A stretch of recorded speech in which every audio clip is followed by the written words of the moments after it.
My husband's best friend pulled my hair during his proposal and had a public meltdown, saying the proposal doesn't count, without her approval. I met my husband Alex when we both started working at the same accounting firm. He was quiet and kept to himself, but he'd always help me fix the printer and shared his good pens when mine ran out. We started getting lunch together and things just clicked. The problem was his best friend since high school, Jessica. They'd been friends for 15 years and she acted like she owned him. The first time Alex introduced us, she looked me up and down and said I wasn't his usual type. When I asked what she meant, she listed all his exes and explained why each relationship failed. She made sure to mention she was there to comfort him every single time. Jessica would text him constantly when we were together. Not important stuff, just random thoughts and inside jokes. If he didn't respond fast enough, she'd call saying it was an emergency. The emergency was always something dumb like needing his opinion on what dress to buy or asking him to kill a spider at her apartment. She lived 20 minutes away but acted like Alex was her personal handyman. Every date we went on, she'd somehow show up. We'd be at a restaurant and she'd walk in claiming she was meeting someone who canceled. We'd be at the movies and she'd be there alone because she was bored. We went bowling once and she showed up with her cousin saying they'd been planning to bowl for weeks. Alex never saw the pattern. When we moved in together after a year of dating, Jessica lost her mind. She came over the first day with a housewarming gift for Alex. Nothing for me. She spent 3 hours going through his stuff and reorganizing his closet because she knew how he liked things. She pointed out everything I was doing wrong. The cups were in the wrong cabinet. His work clothes shouldn't be next to his gym clothes. He needed his college trophies displayed, not boxed up. She actually unpacked his boxes while telling me stories about every single item. Then she started showing up every Sunday for breakfast, because that was their tradition. She'd cook using my kitchen and leave a huge mess for me to clean. If I made breakfast instead, she'd remake it the right way Alex supposedly liked it. She'd sit between us on the couch and put her feet in his lap. When I said something, she called me insecure and said real couples don't need to sit together all the time. The worst part was how she'd bring up their history constantly. Every conversation turned into remember when we did this or that time we went there. She had 15 years of material and used every bit of it. She knew his extended family better than I did and made sure I knew it. She was in all their family photos from vacations and holidays. His mom even called her their honorary daughter. Things got worse when Alex started planning the proposal. I didn't know he was planning it, but Jessica did because he told her everything. She started acting extra possessive. She'd grab his arm when we walked places. She'd whisper in his ear in front of me. She started posting old photos of them on Instagram talking about how some friendships last forever. She even changed his contact name in her phone to my person and made sure I saw it. The night Alex proposed, we were at this nice restaurant with a garden area. I thought we were celebrating my promotion. Our families were hiding inside waiting for us to come back in after the proposal. Alex got down on one knee in the garden and I started crying. He was halfway through his speech when Jessica came running out screaming his name. She was supposed to be inside with everyone else, but she couldn't help herself. She ran over yelling about how he couldn't do this without talking to her first. Alex tried to keep going, but she grabbed his shoulder. When he brushed her off and kept talking to me, she reached over and yanked my hair. Hard. Like pulled me backwards by my ponytail. I almost fell over. Alex jumped up to catch me, and Jessica started crying about how I was ruining their friendship. She said I changed him. She said he promised they'd be best friends forever. She said I wasn't good enough for him. The families came running out and saw her having a complete meltdown. Alex's mom tried to calm her down, but Jessica pushed her away. Security had to escort her out while she screamed about how the proposal didn't count because she didn't approve. Alex proposed again inside with everyone watching, and I said yes. Jessica wasn't invited to the wedding, obviously, but she started dating this guy Rob 2 months after our engagement. She got engaged to him after knowing him for 4 months. She planned her wedding for the week before ours. She sent Alex an invitation, saying she wanted him there as her man of honor since he was her best friend. Alex threw it in the trash. She had her wedding at the country club in town. My cousin worked there and told me Jessica spent the entire reception talking about Alex. She told everyone how they'd been best friends since high school. She made a speech about how some people leave your life, but the memories last forever. She got drunk and cried to anyone who'd listen about losing her best person. Her new husband Rob left the reception early. They got divorced 3 months later. Jessica tried reaching out to Alex after her divorce, saying she missed her best friend.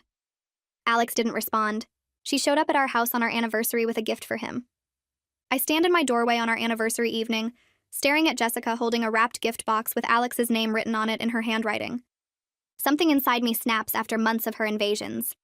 She's wearing the same perfume she wore to our engagement party, that sweet, flowery smell that used to fill our apartment during her Sunday breakfast visits. She has that familiar, desperate smile on her face that used to make me feel guilty, but now just makes me angry. My hands are shaking, but I keep them at my sides. She takes a step closer to the door and I move to block her path completely. I tell her she needs to leave immediately and she's not welcome at our home anymore. My voice comes out steady despite my racing heart pounding so hard I can feel it in my throat. She tries to look past me into the house, craning her neck to see around my shoulder. She calls for Alex like I'm just an obstacle between them, like I'm some temporary thing she can move aside. I physically block the doorway with my body, spreading my arms to grip both sides of the frame. She takes another step forward and I don't move. We stand there for a few seconds just staring at each other. Alex comes to the door after hearing Jessica's voice from the living room. I watch his face carefully, needing to see whose side he'll take this time. He looks between us for a long moment. His mouth opens like he's going to say something, but nothing comes out at first. Then he tells Jessica she shouldn't have come here. The words are quiet but firm. I feel a tiny bit of hope that maybe he's finally seeing the pattern. Maybe all those conversations we've had about boundaries are actually getting through to him. Jessica's eyes go wide like she can't believe what she's hearing from him. Jessica starts crying immediately, those big tears that roll down her cheeks in a way that always worked on Alex before. She says she just wanted to drop off a gift and doesn't understand why we're being so cruel to her after everything they've been through together. She brings up their high school graduation when his dad didn't show up, and she sat with him in her car for 2 hours. She mentions the time in college when he got food poisoning and she drove him to the emergency room at 3 a.m. She talks about the family vacation to the beach house when she was included in all the photos. She uses their shared history like a weapon against my 3 years with him. Every memory is designed to remind him that she was there first and longest. Alex tells Jessica that showing up unannounced after everything that happened at the proposal isn't okay. His voice is firmer than I've ever heard him use with her. He steps closer to me and puts his hand on my shoulder. Jessica's tears stop instantly like someone turned off a faucet. Her face goes cold, which is somehow scarier than the crying. Her mouth becomes a thin line and her eyes look different, harder. She says Rob was right about Alex changing into someone she doesn't recognize. She says the Alex she knew would never treat his best friend this way. She says I've turned him into a stranger. I ask Alex to go back inside so I can talk to Jessica alone. I need her to hear directly from me without him as a buffer between us. He hesitates, looking between us again with worry on his face. I touch his arm and tell him it's okay. He agrees but walks slowly back into the house, looking over his shoulder twice before disappearing around the corner. Once he's gone, Jessica drops the sad act completely. Her face changes in a second. She asks what I think I'm doing stealing her best friend.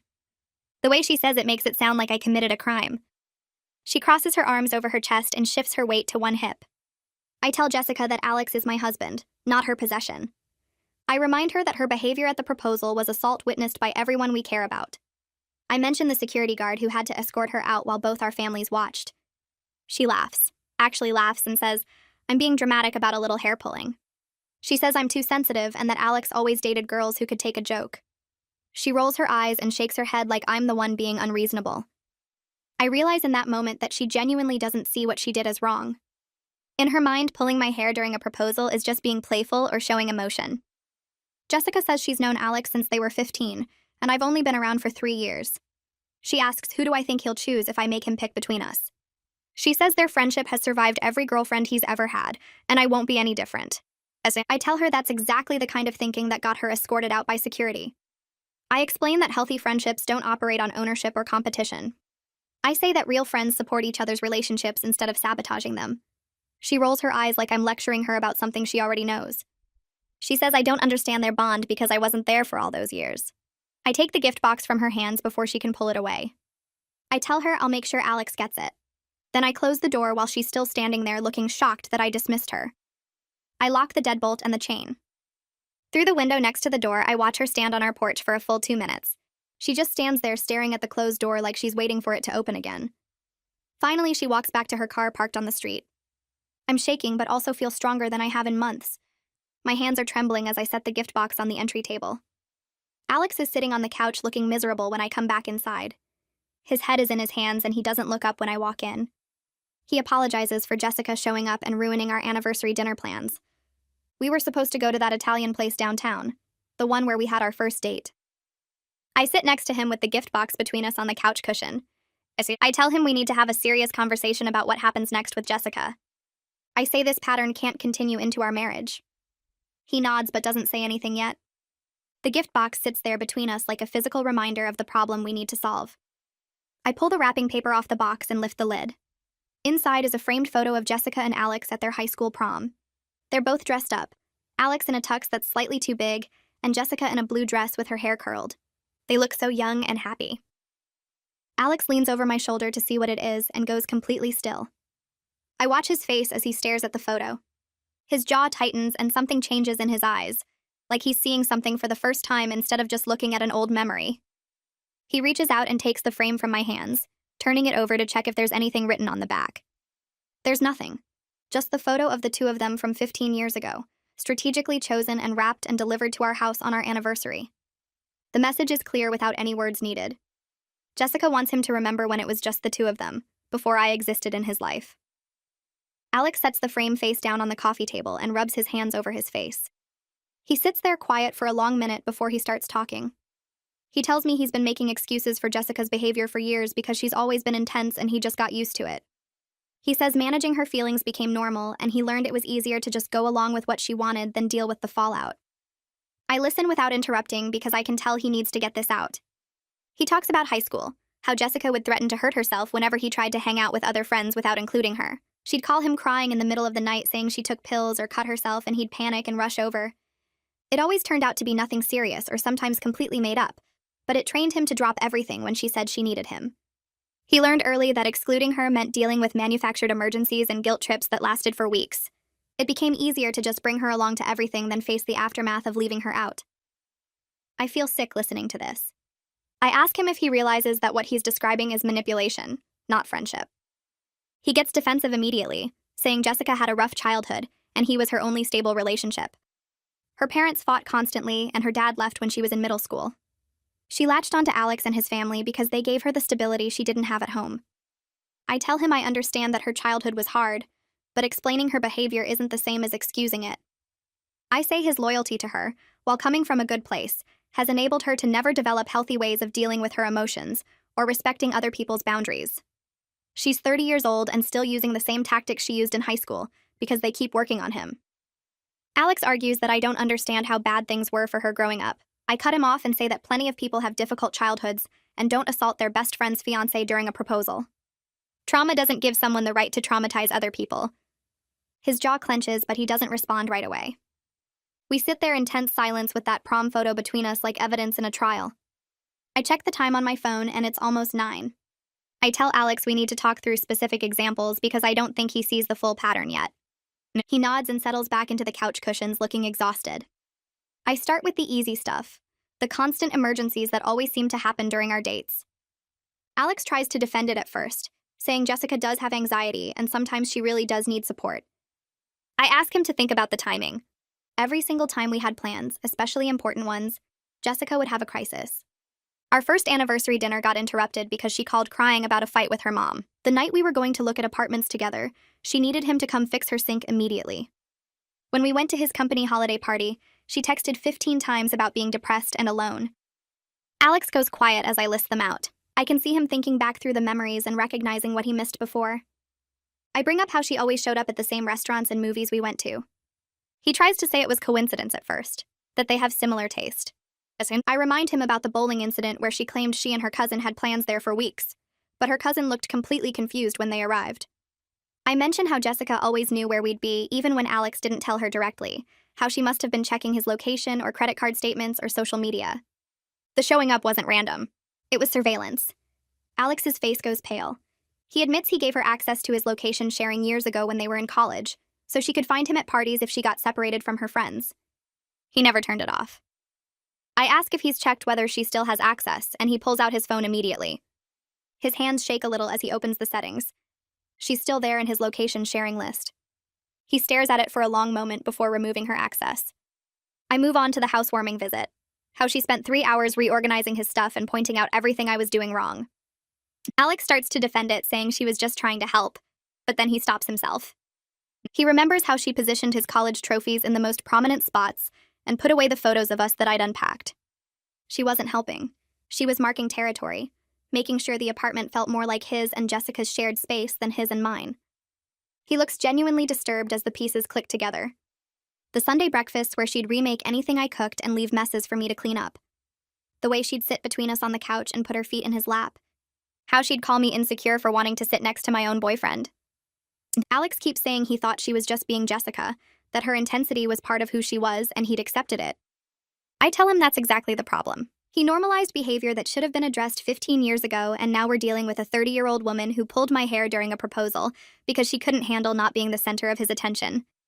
We talk until midnight, going through incident after incident from our 3 years together. The constant emergencies always happened during our important moments. The showing up places was never actually coincidence. The reorganizing his stuff in our home was about establishing her claim on him. Every single thing Jessica did had a pattern and a purpose, and Alex looks more and more shaken as he recognizes it all laid out in front of him. He finally admits he needs to talk to a therapist about this. He says he wants to understand why he struggled so much with setting boundaries with Jessica when he has no problem saying no to anyone else. I feel a wave of hope mixed with complete exhaustion. I know this is just the beginning of a long process, and that Jessica won't accept being cut off without putting up a massive fight. Alex reaches over and takes my hand, promising he's going to figure this out. I believe he means it right now, but I also know that 15 years of conditioning doesn't disappear after one conversation. The next morning, I wake up before Alex and go into the kitchen to make coffee. I need to talk to someone who's been through this before. I call my sister Gwyneth while the coffee brews. She answers on the third ring, sounding half asleep. I apologize for calling early, but tell her I need advice about the Jessica situation. Gwyneth wakes up immediately and asks what happened. I fill her in on the anniversary ambush and the prom photo, and the long conversation Alex and I had last night. Gwyneth went through something similar with her husband's possessive female friend about 5 years ago. She tells me the friend didn't stop testing boundaries until they'd maintained firm consequences for over a year. She warns me to prepare for Jessica to escalate before she accepts the new reality. People like Jessica don't give up easily when they lose control of someone they consider theirs. Gwyneth asks me the question I've been avoiding asking myself. Is Alex genuinely committed to change, or is he just trying to appease me to avoid conflict? I tell her about last night's conversation and how he agreed to find a therapist.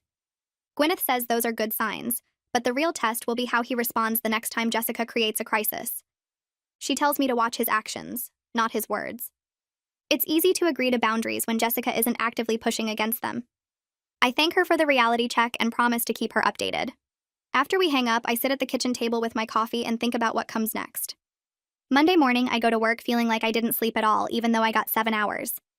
My coworker Lila notices immediately when I sit down at my desk. She comes over and asks if everything's okay with the wedding planning. I haven't told anyone at work the full story about Jessica because it sounds so crazy when I try to explain it. But Lila seems genuinely concerned, and I'm tired of holding it all in. I end up telling her everything. The proposal meltdown where Jessica pulled my hair in front of both our families, the security escort, the rushed wedding to Rob that ended in divorce after 3 months, Jessica showing up at our house on our anniversary with that prom photo. Lila's jaw literally drops when I describe the hair pulling. She asks if I called the police, and I explain that we just wanted her gone, that pressing charges would have made everything worse. Lila shakes her head and says she can't believe someone would do that at a proposal. I tell her that's just the most dramatic incident in a 3-year pattern of boundary violations. Lila mentions that her husband Dominic is a therapist who specializes in relationship issues. She offers to ask him for recommendations for someone who deals with codependent friendships. I thank her and admit I'm worried about whether Alex will actually follow through with therapy, or if he'll cancel once Jessica pulls him back in with some emergency. Lila promises to text Dominic during his lunch break and get back to me with names. That evening, Alex comes home from work carrying takeout from the Thai place we both like. He sets the food on the counter and tells me he found a therapist who has an opening next week. He's already scheduled an intake appointment without me having to remind him or push him to do it. I feel a wave of relief that he's taking initiative. He says he's been thinking about what I said last night about enabling Jessica, and he realizes I'm right about the pattern. He looks tired but determined, like he's finally ready to do the work instead of just talking about doing it. We eat dinner, and Alex tells me more about the therapist he found. The guy specializes in codependency and boundary issues. Alex found him through his insurance website and read reviews before calling. I'm impressed that he did the research himself instead of waiting for me to handle it. It feels like a real step forward. After dinner, we watch a movie, and Alex keeps his phone on silent the whole time. It's a small thing, but it matters. Usually he'd check it constantly in case Jessica needed something. Tonight, he ignores it completely and focuses on us. The next morning, I wake up to Alex already dressed and sitting on the edge of the bed with his phone in his hands. He looks tired, like he didn't sleep much. I ask what's wrong, and he shows me his screen. Jessica has sent him 12 text messages since midnight. I sit up and read through them. The first few are about random memories from high school. Remember when we snuck into the football field at midnight? Remember that time we drove to the beach at 2 in the morning? Remember when you helped me study for the SATs? Then they shift to questions. Why are you ignoring me? Did I do something wrong? Are you mad at me? The last few are more desperate. I miss my best friend. Please just talk to me. I don't understand what happened. Alex scrolls back up and shows me there are more from the days before. 30 messages total over 3 days. I tell him this is exactly what we talked about. Her refusing to accept boundaries. He nods and says he knows, but seeing it all laid out like this makes it feel more real. We sit together on the bed and talk about how to respond. I suggest he send one clear message instead of continuing to ignore her because the silence is obviously making her ramp up. Alex agrees and starts typing. He shows me the draft before sending. It says he needs space to focus on his marriage and that showing up at our house was inappropriate and won't happen again. He asks if it's too harsh and I tell him it's direct but fair. He hits send and we both stare at the phone waiting for her response. It takes less than 2 minutes. The phone starts ringing with Jessica's name on the screen. Alex declines the call. It rings again immediately. He declines again. Then the texts start coming in rapid succession. I watch them pop up one after another. Are you serious right now? You're choosing her over 15 years of friendship. I can't believe you're doing this to me. Alex sets the phone face down on the nightstand, but we can still hear it buzzing. The calls keep coming every few seconds. After the 5th declined call, the texts change tone. I'm having a panic attack. I can't breathe. I need you to come over right now. Please, Alex, I'm serious. I can't breathe. My chest hurts. I'm scared. Please don't ignore me. I look at Alex and his face has gone pale. He picks up the phone and stares at the messages. His hand is actually shaking. I watch him struggle with himself, his finger hovering over the call button. He tells me he knows this is manipulation, but his body doesn't care. He says it feels like someone he loves is actually dying, and every instinct is screaming at him to go help her. I can see sweat on his forehead. He's breathing faster. I put my hand on his arm and ask him what his therapist would say about this. He closes his eyes and takes a deep breath. He says the therapist would probably tell him that Jessica has survived every previous crisis without him, and she'll survive this one too. But his hands keep shaking. I suggest calling for a wellness check instead of going over there himself. Alex looks at me like he hadn't considered that option. He asks if that's really okay to do. I tell him it means he cares about her safety without being her personal emergency responder, which is exactly the kind of boundary he needs to practice. He nods slowly and pulls up the non-emergency police number. I watch him make the call. He explains the situation calmly. He says his friend is texting about a panic attack and chest pain and he's concerned but can't go check on her himself due to boundary issues. He gives them Jessica's address. The dispatcher says they'll send someone over. Alex hangs up and puts the phone down. We sit in silence for a few minutes. His hands are still shaking but less than before. The phone buzzes with more texts from Jessica, but he doesn't look at them. 20 minutes later, the phone rings with an unknown number. Alex answers, and it's the officer who did the wellness check. The officer says Jessica is fine and was surprised by the police showing up. She told them she was texting a friend but wasn't actually in medical distress. The officer's tone suggests he's dealt with this kind of situation before. Alex thanks him and hangs up. He looks relieved but also guilty. He tells me he feels bad for sending cops to her apartment. I remind him that she claimed to be having a medical emergency, and he responded appropriately by calling professionals instead of rushing over himself. He knows I'm right, but I can see the guilt eating at him anyway. The phone buzzes again. More texts from Jessica. Alex looks at the screen and his expression changes from guilty to angry. I lean over to read them. She's furious. I can't believe you sent cops to my apartment like I'm some crazy person. You've changed into someone I don't even recognize. You abandon people when they need you most. Remember when I was there for you after your dad's surgery? Remember when I helped you through your breakup with Sarah? Remember when I drove you to the hospital when you broke your arm? You promised you'd always be there for me. You promised. The messages keep coming. She's weaponizing every time he helped her, every moment of their friendship, using his compassion against him. I watch Alex read through them and see his face crumble. He looks like he might cry. I take the phone from his hands and set it aside. I tell him she's doing exactly what manipulative people do when boundaries don't work, making him feel guilty for protecting himself. He nods but won't look at me. He says he knows it's manipulation, but it still hurts. He says 15 years of friendship doesn't just disappear because he recognizes the pattern now. I hold his hand, and we sit there together while his phone continues buzzing with messages he doesn't read. Thursday comes and Alex has his first therapy appointment.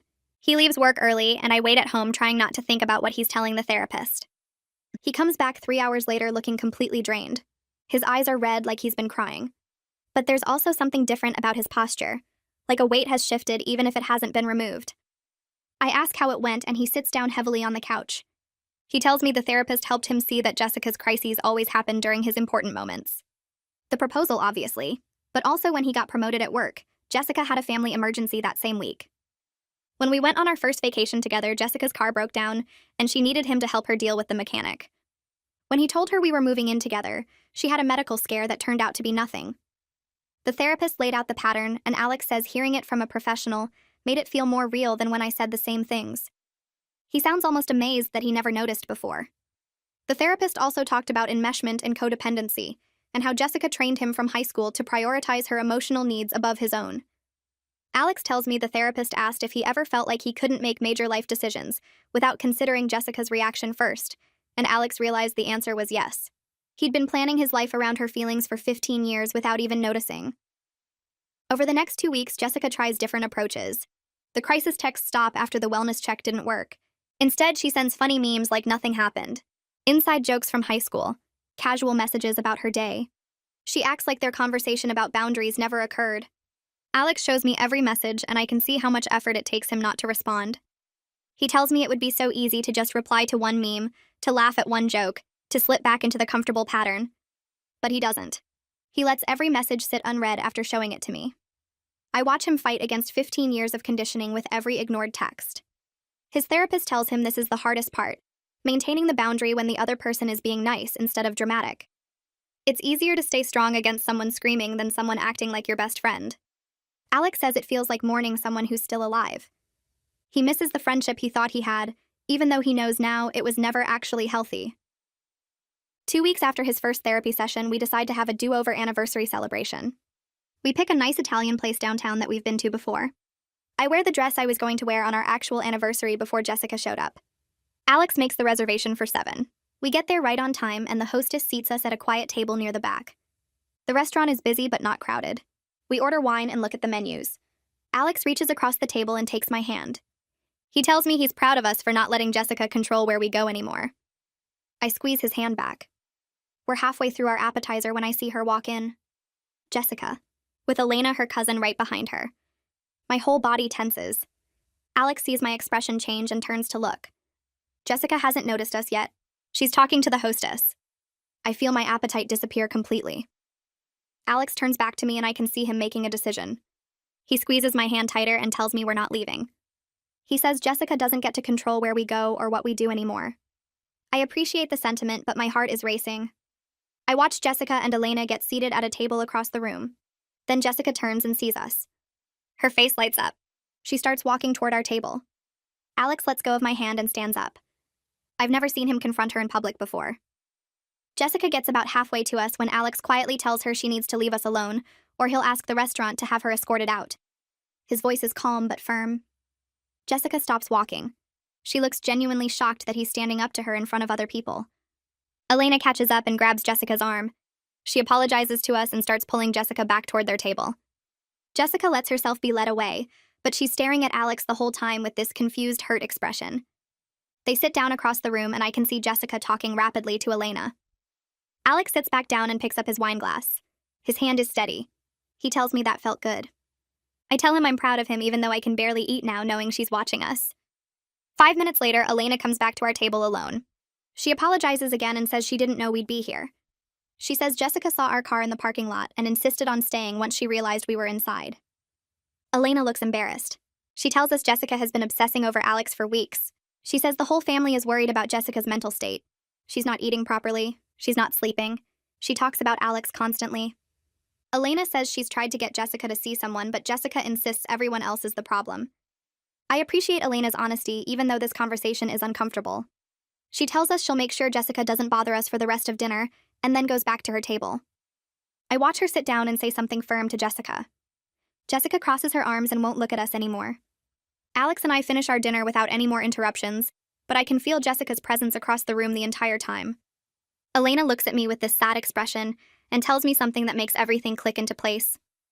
She says Jessica's marriage to Rob fell apart because Jessica talked about Alex constantly. Every single day. She compared everything Rob did to how Alex would have done it better. Rob tried cooking dinner and Jessica said Alex made better pasta. Rob tried planning a date and Jessica said Alex knew better restaurants. Rob bought her flowers and Jessica said Alex always knew her favorite colors. Elena says Rob told Jessica's mom that being married to Jessica felt like being a stand-in for someone else. He said he couldn't compete with a 15-year fantasy. Suddenly, Jessica's quick divorce makes complete sense. She wasn't actually trying to move on. She was using Rob as a placeholder until Alex came back to her. I feel a weird mix of sympathy for Rob and validation that I'm not crazy for seeing Jessica's obsession. We finish our dinner without any more interruptions, but I catch Jessica staring at us several times from across the room. Each time I look over, she's watching Alex with this intense focus that makes my skin crawl. She's not even pretending to pay attention to Elena anymore, just staring. When we finally leave the restaurant and get to the car, Alex reaches over and squeezes my hand. He tells me he's proud of how we handled that as a team. He says his therapist has been helping him see that protecting our marriage isn't betraying Jessica. It's choosing appropriate priorities. I lean over and kiss him because hearing him say that means everything. We drive home and I feel closer to him than I have in months. The next day I'm at work when my phone buzzes with a text from a number I don't recognize. It's Elena. The message surprises me since we've only met briefly at that bowling incident months ago. She says she got my number from the family group chat and wants to tell me something about Jessica's history. Something that might help me understand what we're dealing with. She asks if I can meet for coffee sometime this week. I stare at my phone for a minute, wondering what she knows that she couldn't say at the restaurant. I text back and we agree to meet Thursday afternoon at a coffee shop near my office. Thursday comes and I'm nervous walking into the coffee shop. Elena is already there at a corner table with 2 cups in front of her. She stands up and hugs me, which feels weird since we barely know each other. We sit down and she jumps right in. She tells me that Jessica has had this pattern with Alex since high school. Not just with me, with every girl he ever dated. Jessica would sabotage his relationships and create drama whenever he got close to someone. Elena says she watched it happen over and over. Jessica would befriend Alex's girlfriends at first, then slowly turn possessive. She'd manufacture reasons why the girlfriend wasn't good enough. She'd create situations where Alex had to choose between the girlfriend and her. Every single relationship ended the same way. The girlfriend would eventually give up trying to compete with Jessica's constant presence. Elena says the family assumed Alex and Jessica would eventually just end up together, since she'd successfully driven everyone else away. They thought it was inevitable. I ask Elena why the family enabled this behavior instead of setting boundaries. Why didn't anyone tell Jessica to back off? Elena looks down at her coffee cup and admits they thought it was sweet that Jessica was so devoted. They didn't realize how unhealthy it was until they saw her meltdown at our proposal. She says watching Jessica physically assault me and claim the proposal didn't count without her approval finally made them see the truth. This wasn't devotion. This was obsession. Elena tells me that several family members have apologized to Alex's ex-girlfriends since then, reaching out to say they understand now why those relationships failed. One of his exes told them she'd tried to explain Jessica's behavior years ago, but nobody believed her. Everyone thought she was just jealous. Elena leans forward and tells me something else. Jessica's parents are pressuring her to see a therapist, but she refuses. She insists that everyone else is the problem, that I manipulated Alex into abandoning his real friends, that his family turned against her for no reason. Jessica truly believes she has more claim to Alex than I do because of their longer history. Elena says Jessica talks about it constantly. She's waiting for our marriage to fail so things can go back to normal. She's convinced that once the honeymoon phase ends, Alex will realize he made a mistake and come back to her. It's disturbing how delusional she is, how she can't see that her behavior is the problem. I thank Elena for telling me all this, for being honest about the family's role in enabling Jessica for so long. She reaches across the table and squeezes my hand. She says the family supports our boundaries with Jessica even though it's creating tension at family gatherings. Jessica's parents are upset that she's being excluded. They think everyone is being too hard on her. But Elena promises to run interference when possible. She makes me promise not to tell Jessica about our coffee meeting. Jessica would see it as betrayal, and Elena doesn't want to deal with the fallout. I feel grateful to have at least one person in Alex's extended circle who sees the situation clearly. Someone who understands why we need these boundaries. That evening, I tell Alex about my conversation with Elena. We're sitting on the couch and I watch his face as I explain everything she told me. About the pattern with his ex-girlfriends, about the family assuming he and Jessica would end up together, about Jessica refusing therapy and waiting for our marriage to fail. Alex is quiet for a long time. He stares at the wall with this pained expression. Finally, he tells me he feels guilty that his inability to set boundaries earlier meant all his ex-girlfriends dealt with Jessica's sabotage. He wonders out loud if he subconsciously let Jessica drive them away because it was easier than confronting her. I tell him that recognizing the pattern now is what matters for our future. That he can't change the past, but he can make different choices going forward. He nods, but I can tell he's still processing. Still feeling guilty about the damage his avoidance caused. The next week, Alex's mom calls him. I'm in the kitchen when I hear his side of the conversation. His mom asks if we can come to Sunday dinner. She says she wants to talk about the Jessica situation as a family. Alex looks at me with nervous eyes and I nod. He agrees to come. After he hangs up, he admits he's worried they're going to try to convince us to reconcile with Jessica for the sake of family harmony. That they'll say we're being too harsh. That Jessica just needs time and understanding. I prepare myself for the possibility of having to defend our boundaries to his parents. For having to explain why we can't just forgive and forget. We spend the rest of the week anxious about Sunday. Sunday arrives and we drive to his parents' house in tense silence. Alex's hand is tight on the steering wheel. We walk up to the front door and his mom opens it before we can knock. She hugs us both and leads us to the dining room where his dad is already sitting. The table is set for 4. No extra places. At least Jessica isn't here.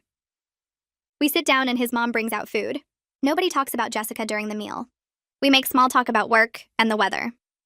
Finally, after we finish eating, his mom clears her throat. She looks at Alex and then at me. She tells us she wants to apologize for enabling Jessica's behavior for years, for not recognizing how inappropriate it was. She says that after the proposal incident, she started looking back at family photos and events. Jessica was in almost everything, positioned next to Alex like a spouse, in the front row of family pictures, sitting next to him at holiday dinners, always touching him or leaning on him. His mom says they normalized something very unhealthy.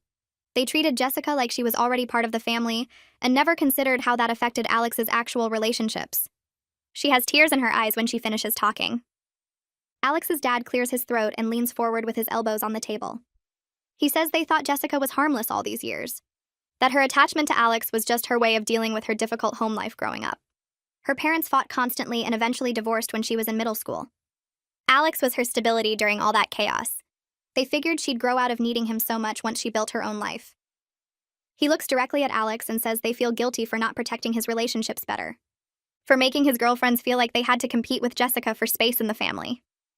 His voice cracks a little when he admits they prioritized Jessica's feelings over the feelings of women Alex was actually trying to build a future with. I look at Alex and see tears running down his face. He wipes them away quickly, but more come. His dad reaches across the table and squeezes his shoulder. Says he's sorry for not seeing what was really happening until it was too late to save those other relationships. That they should have stepped in years ago instead of treating Jessica like she had more right to Alex than his actual partners did. Alex's mom takes over talking and her voice is firm but gentle. She says Jessica is no longer invited to family events, that they told her directly last week that her behavior at the proposal was unacceptable, and they support our marriage completely. Jessica cried and said they were abandoning her after treating her like family for 15 years. Alex's mom admits it was hard to have that conversation.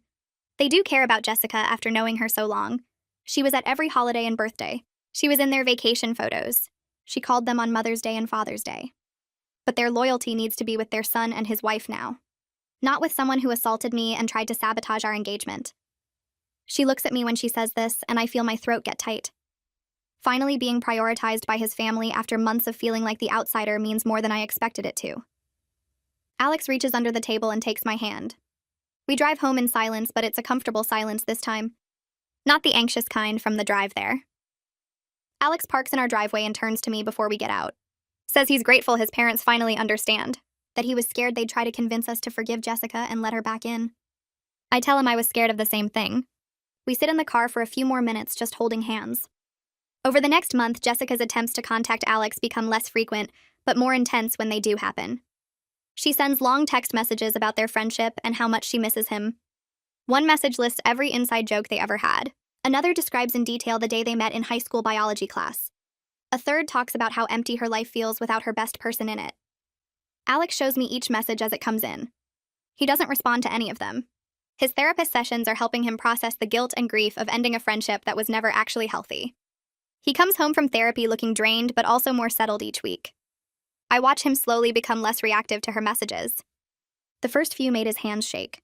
Now he just reads them and deletes them without much emotion on his face. I notice Alex is sleeping better.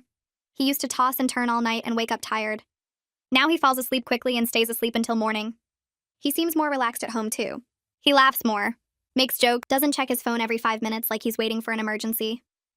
One night, while we're making dinner together, he tells me his therapist has been helping him understand that real friendship shouldn't feel like hostage negotiation. That Jessica's love was always conditional on him prioritizing her above everyone else, including himself. He says he thought that's just how close friendships worked, because that's all he'd ever known with her. His therapist pointed out that he has other friends who don't make him feel guilty for having a life outside them.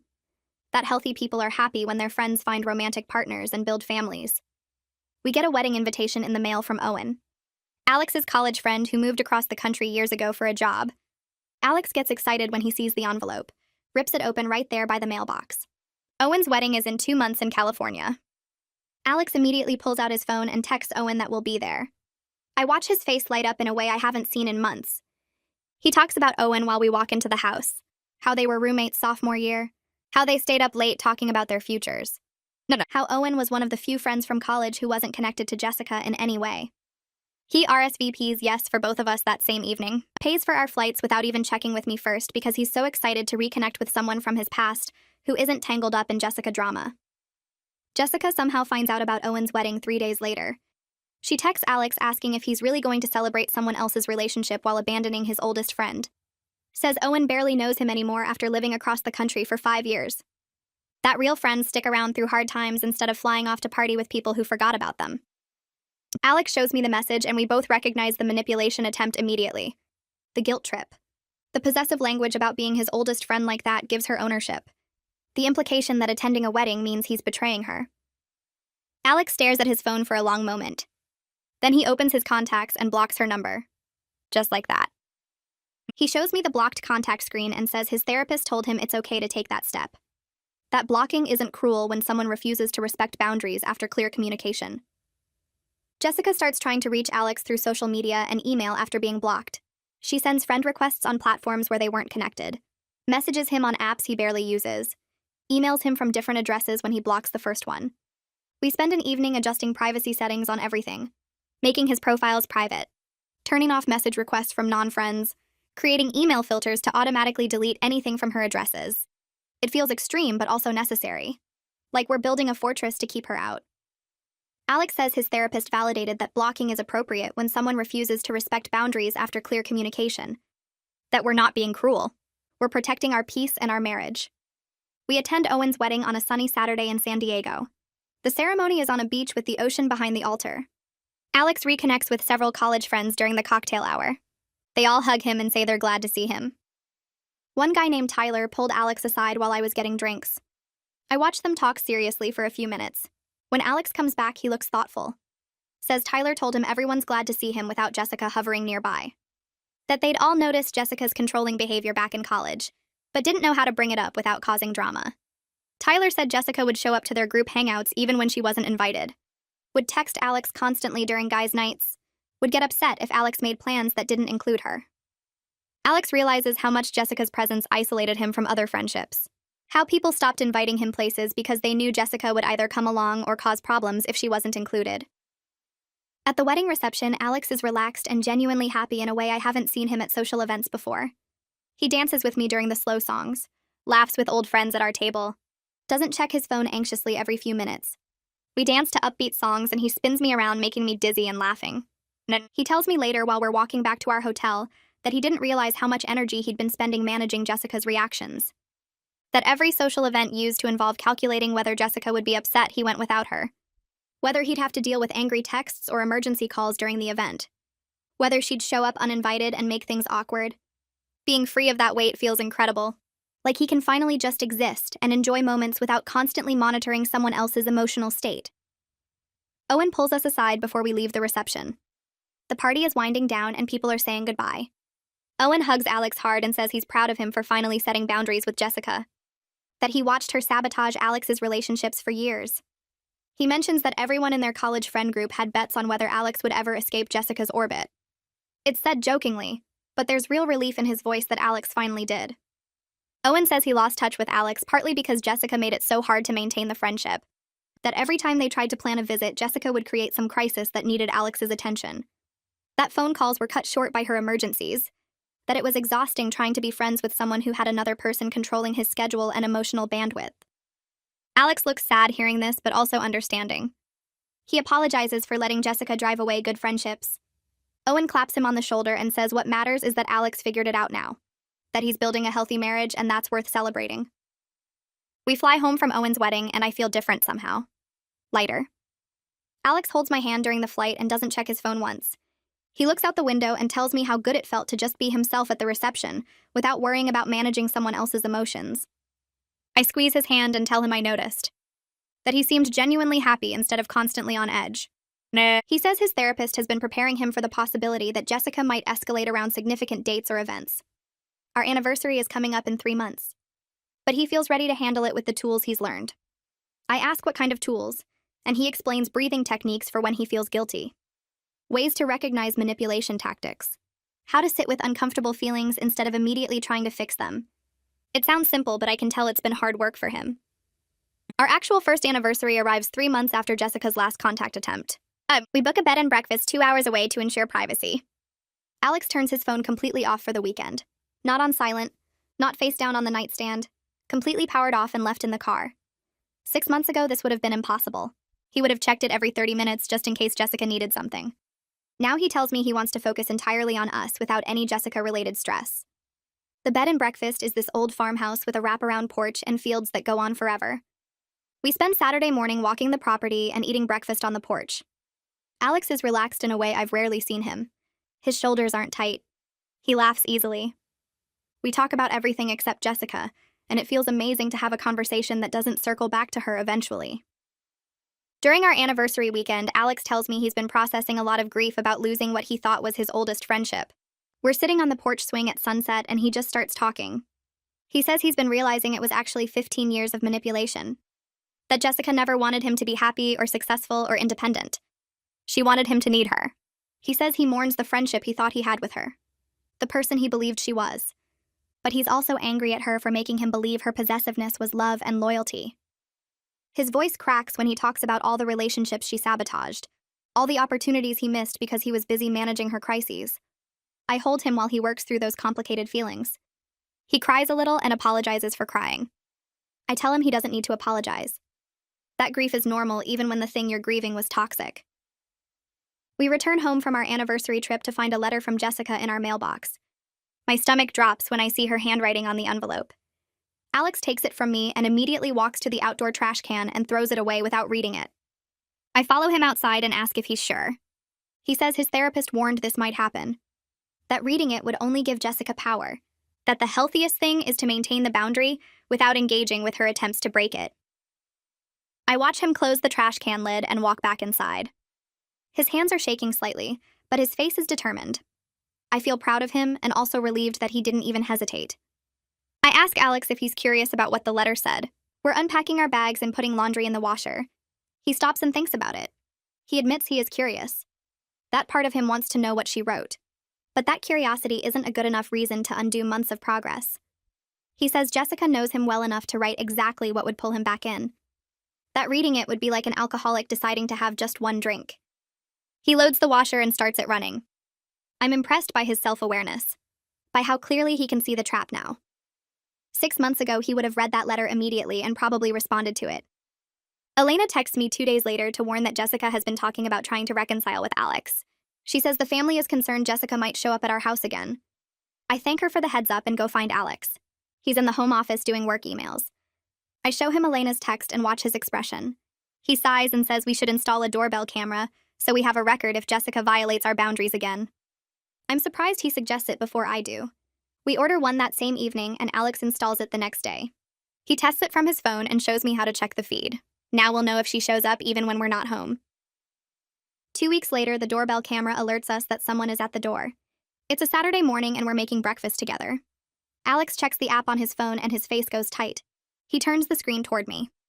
Jessica is standing on our porch with another gift wrapped in silver paper.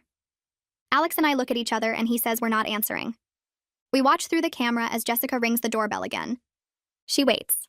She looks directly at the camera like she knows we're watching. She shifts the gift from one hand to the other. She rings the doorbell a third time. We watch her stand there for 5 full minutes before she finally sets the gift down on the porch mat and walks away. Alex saves the video footage to his phone. Evidence of another boundary violation. Alex brings the gift inside after Jessica drives away. We open it together at the kitchen table. Inside is a scrapbook Jessica made of their 15-year friendship. It's filled with photos and mementos and notes about memories they shared, pictures from high school dances, ticket stubs from movies, notes passed in class. Every page has Jessica's handwriting explaining the memory and why it mattered. It's simultaneously touching and deeply manipulative. Alex flips through it with a sad expression. He gets to a page with photos from a family vacation where Jessica came along. His parents and Jessica all smiling at the beach. He closes the scrapbook and sits there for a minute. Then he stands up and carries it to the garage. He puts it in a cardboard box on a high shelf. He tells me he's not ready to throw it away but also can't keep it in the house. I understand. It's evidence of 15 years that actually happened, even if the friendship wasn't what he thought it was. Alex emails Jessica one final message that evening.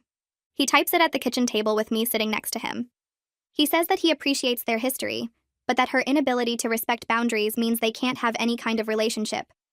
That further contact attempts will be considered harassment. He reads it out loud to me before sending. I tell him it's clear and firm without being cruel. He copies me on the email so I can see exactly what he said. Then he blocks her email address too. He closes his laptop and looks at me. He says he feels like we've finally reached a place of real partnership in handling this.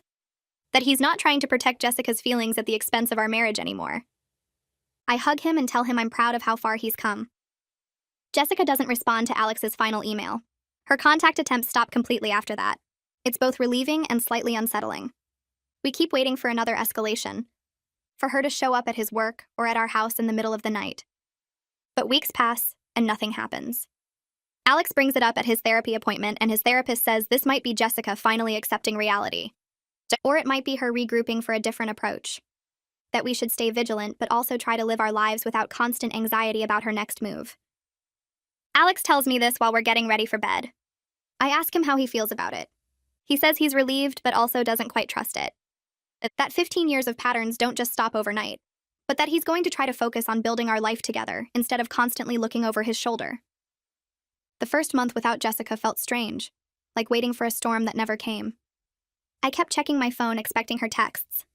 Alex would tense up every time the doorbell rang, but nothing happened.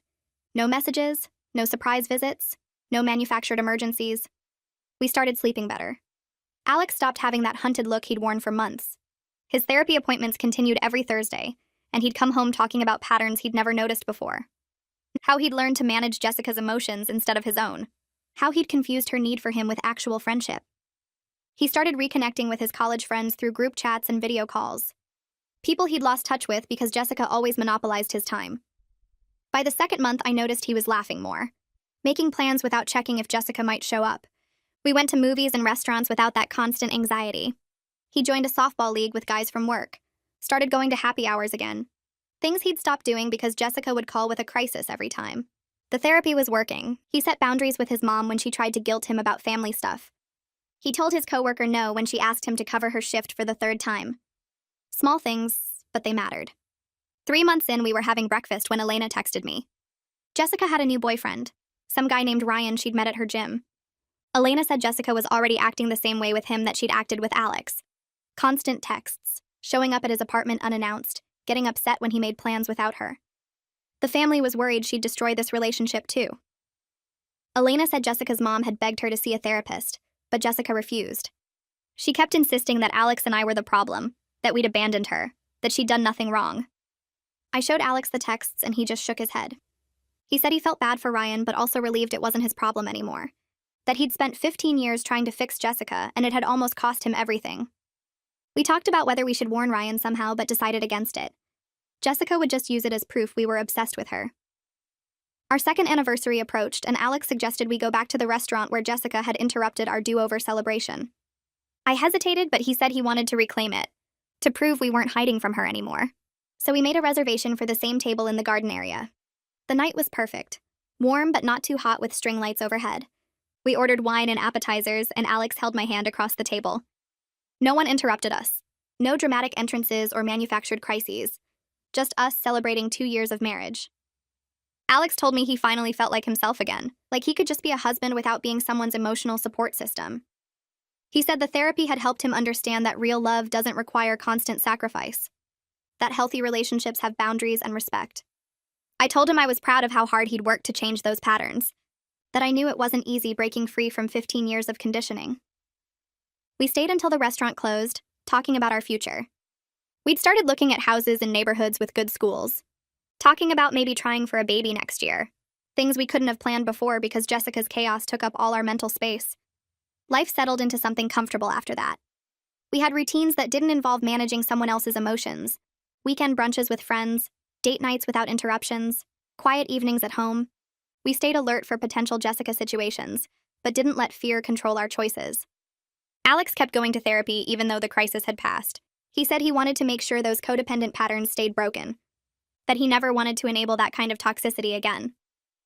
I watched him become more confident in all his relationships, more willing to say no, more comfortable with conflict, more secure in his own worth. Sometimes I still thought about that night in the garden when Jessica yanked my hair, how close we'd come to letting her destroy us. But we'd fought through it, set boundaries and held them even when it was hard. Built a marriage on respect and communication instead of fear and accommodation. Alex told me one night while we were looking at houses online that he was grateful I'd stood firm. That if I'd been willing to just tolerate Jessica's behavior, he'd still be trapped in that toxic cycle. That forcing him to confront those patterns had saved him. We put an offer on a house 3 weeks later. A blue colonial with a big backyard and room for the family we wanted to build. The realtor asked if we wanted to wait and think about it, but we said no. We were ready. Ready to build our life without looking over our shoulders. Ready to focus on our future instead of managing someone else's past.